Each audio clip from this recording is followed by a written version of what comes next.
Assalamualaikum warahmatullahi wabarakatuh. Halo anak sekalian, selamat berjumpa lagi dengan Bapak.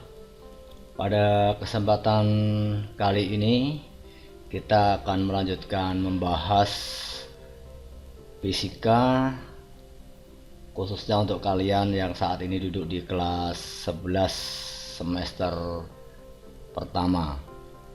Pada kesempatan kali ini Bapak akan menjelaskan mengenai konsep momen inersia. Apa sebenarnya momen inersia itu?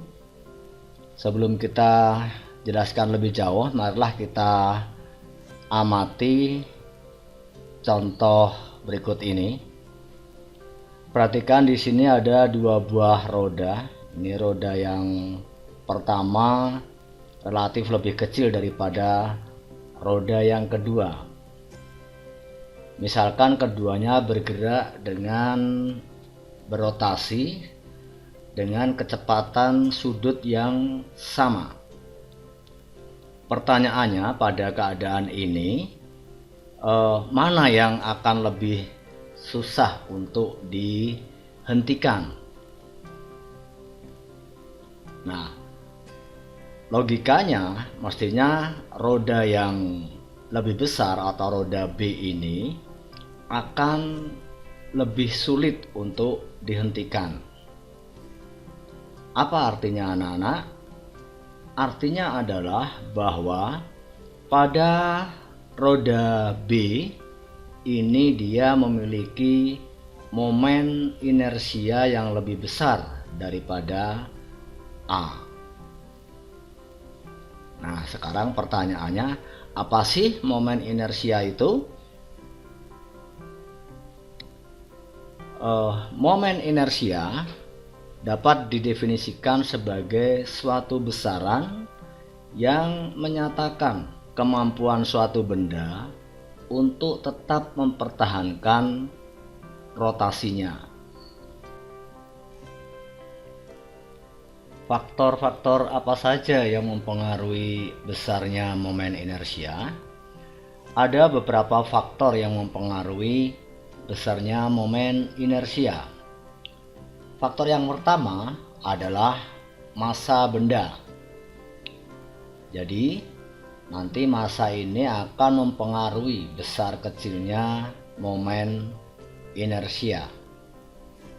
Yang kedua adalah jari-jari rotasinya. Artinya nanti untuk benda yang massanya sama, jika jari-jari rotasinya berbeda, maka besarnya momen inersia juga akan berbeda. Yang ketiga adalah kedudukan dari sumbu rotasi. Mari kita perhatikan di sini contohnya. Ini yang satu, pada roda yang pertama ini dia diputar pada porosnya sebagaimana roda kita putar, maka momen inersianya nanti akan berbeda ketika roda ini kita putar dengan sumbu vertikal. Dan faktor yang keempat, bentuk geometris dari benda itu juga mempengaruhi besarnya momen inersia. Selanjutnya, marilah kita bahas mulai dari yang sederhana dulu, yaitu momen inersia pada partikel tunggal. Jadi, partikel tunggal ini bisa kita anggap sebagai suatu benda yang dianggap sebagai sebuah titik. Misalkan ada sebuah partikel yang massanya M, kemudian dia akan bergerak mengelilingi sumbu S dengan jari-jari R, di mana nanti dia akan mengelilingi pusat O ini, atau boleh mengelilingi sumbu ini. Ya, perhatikan gerakannya. Nah, dia akan mengelilingi sumbu S dengan jari-jari R. Pada keadaan ini, besarnya momen inersia pada partikel tersebut dinyatakan sebagai I sama dengan mr kuadrat, di mana I adalah besarnya momen inersia yang dinyatakan dalam kilogram meter kuadrat. Kemudian massa adalah massa dari partikel ini dalam satuan kilogram, dan R adalah jari-jari rotasi dalam satuan meter. Mungkin perlu Bapak tambahkan di sini bahwa pengertian partikel di sini bukan berarti benda yang ukurannya kecil. Benda yang ukurannya besar pun ketika kita meninjaunya jauh dari benda itu, maka kita menganggap benda itu sebagai partikel. Selanjutnya, bagaimana kalau dalam suatu sistem terdapat lebih dari satu partikel? Mari kita bahas di sini. Misalkan kita punya dua buah partikel, anggaplah masing-masing masanya M1 dan M2. Kemudian kedua partikel ini nanti akan berotasi mengelilingi sumbu yang sama, yaitu sumbu S. Anggaplah partikel pertama dengan jari-jari R1 dan partikel kedua dengan jari-jari R2. Perhatikan, ketika mereka berotasi mengelilingi sumbu yang sama, maka besarnya momen inersia pada sistem ini, karena dia terdiri atas dua buah partikel, maka bisa kita nyatakan bahwa momen inersia sistem itu nanti adalah I1 plus I2. Karena I1 adalah M1 per R1 kuadrat dan I2 adalah M2 per R2 kuadrat, maka ini berlaku untuk berapapun jumlah partikelnya. Artinya ketika sampai N partikel, kita bisa menyatakannya sebagai bentuk I nanti adalah jumlah dari Mn Rn kuadrat, tergantung daripada massa partikel masing-masing dan jaraknya dari sumbu rotasi. Selanjutnya, marilah kita bahas momen inersia pada benda tegar atau benda yang sebenarnya. Kita misalkan, anggaplah suatu benda dengan massa M. Ini bendanya bentuknya tak beraturan. Kemudian benda ini akan kita putar dengan pusat rotasi O mengelilingi sumbu S ini yang menembus titik O. Pada benda yang demikian, kita meninjaunya bahwa pada benda ini kita ambil potongan terkecil dari benda itu. Anggaplah masanya sebesar dm. Jadi dm ini adalah massa yang kita ambil, sampel yang kecil, dan anggaplah kedudukannya dari O ini adalah R.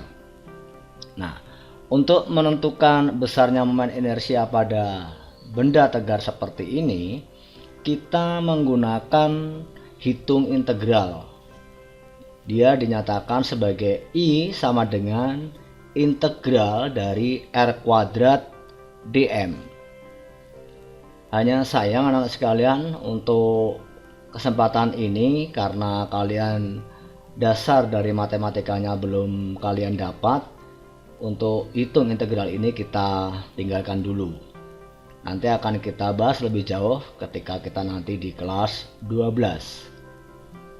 Nah, selanjutnya akan Bapak tunjukkan beberapa contoh dari momen inersia benda tegar yang ini didapatkan dari hitung integral pada benda tersebut. Perhatikan contoh berikut ini.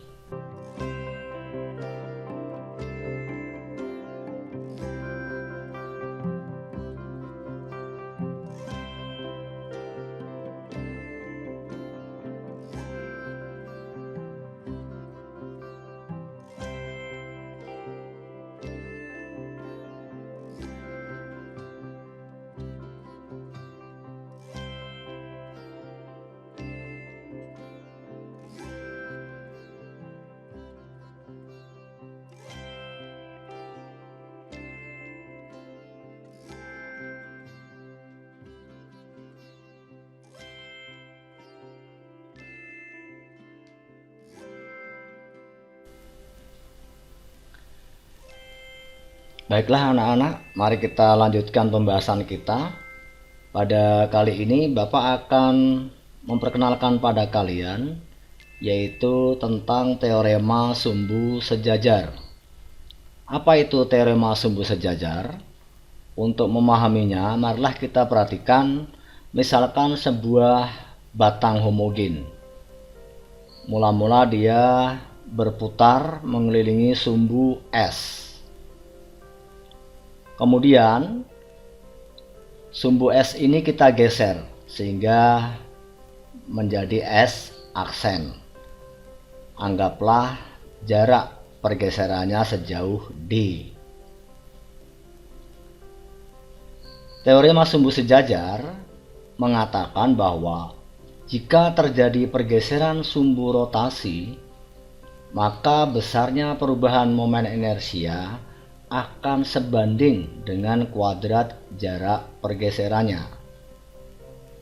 Atau secara matematika bisa kita tuliskan I aksen sama dengan I0 plus minus MD kuadrat, di mana I aksen ini adalah momen inersia setelah sumbu bergeser sejauh D ini. Sedangkan I0 adalah momen inersia yang dimiliki mula-mula. D adalah pergeserannya, sedangkan M adalah jari-jarinya. Sedangkan M adalah massa dari batang tersebut atau benda tersebut. Nah, pertanyaannya, kapan kita menggunakan tanda plus, kapan kita menggunakan tanda min? Pemahamannya demikian. Kita menggunakan tanda plus ketika akibat pergeseran ini jari-jari rotasinya itu akan menjadi lebih panjang. Sebaliknya, ketika mengalami pergeseran jari-jari rotasinya menjadi lebih pendek, kita menggunakan tanda min. Jadi di sini I0 adalah momen inersia mula-mula. Kemudian I aksen adalah momen inersia setelah mengalami pergeseran, M adalah massa dari benda, dan D adalah jarak pergeseran sumbunya ini. Bisa dipahami anak-anak sekalian? Nah, selanjutnya untuk lebih memahami konsep momen inersia ini, Bapak akan berikan dua buah contoh. Contoh yang pertama adalah terkait dengan momen inersia pada partikel. Misalkan kita punya dua buah partikel. Seperti tampak pada gambar ini, massa masing-masing misalkan saja 0,5 kilogram. Dan dia dihubungkan dengan batang. Untuk sementara kita abaikan massa batangnya. Kemudian dia diputar tepat di titik tengah ini, mengelilingi sumbu vertikal ini. Pertanyaannya, tentukanlah besarnya momen inersia sistem tersebut. Sebagaimana sudah kita bahas di depan bahwa momen inersia dari sistem ini adalah I1 plus I2. Karena kita meninjaunya sebagai partikel, maka momen inersianya adalah M1R1 kuadrat plus M2R2 kuadrat. Dengan memasukkan angka-angkanya, massanya adalah 0,5 kilogram, sedangkan R-nya kita lihat R1 karena ini 1 meter tepat di tengah, berarti R1-nya 0,5 meter, R2-nya juga 0,5 meter, sehingga kita akan dapatkan hasilnya nanti adalah sebesar 0,25 kilogram meter kuadrat. Mudah bukan anak-anak? Mari anak-anak kita lanjutkan ke contoh soal nomor 2, di mana contoh soal nomor 2 ini berhubungan dengan penggunaan teorema sumbu sejajar. Kita misalkan sebuah batang, mula-mula kita putar tepat di tengahnya mengelilingi sumbu S ini. Di tabel tadi sudah kita lihat dia memiliki momen inersia sebesar 1/12 ml kuadrat. Selanjutnya, berapakah momen inersianya ketika sumbu ini kita geser tepat di ujungnya? Tentu saja juga mengandung M dan L, di mana M adalah massa dan L adalah panjang dari batang ini. Berdasarkan teorema sumbu sejajar, kita menggunakan I aksen sama dengan I0 plus minus MD kuadrat. Perhatikan di sini bahwa jari-jari rotasinya ketika dia bergeser ke tepi sana, dia akan menjadi lebih besar, sehingga besarnya nanti kita gunakan tanda plus, yaitu I aksen sama dengan 1/12 ml kuadrat plus MD kuadrat. Karena D ini adalah setengah L, dia bergeser sejauh setengah L, maka ini kita masukkan setengah L dikuadratkan akan sama dengan 1/4 L kuadrat, sehingga I aksen nanti adalah 1/12 ml kuadrat plus 1/4 ml kuadrat. Jika ini kita hitung, kita samakan penyebutnya, nanti kita akan mendapatkan bahwa I aksen nanti yang mula-mula adalah 1/12 ml kuadrat akan menjadi 1/3 ml kuadrat. Bagaimana anak-anakku? Bisa memahaminya? Baik.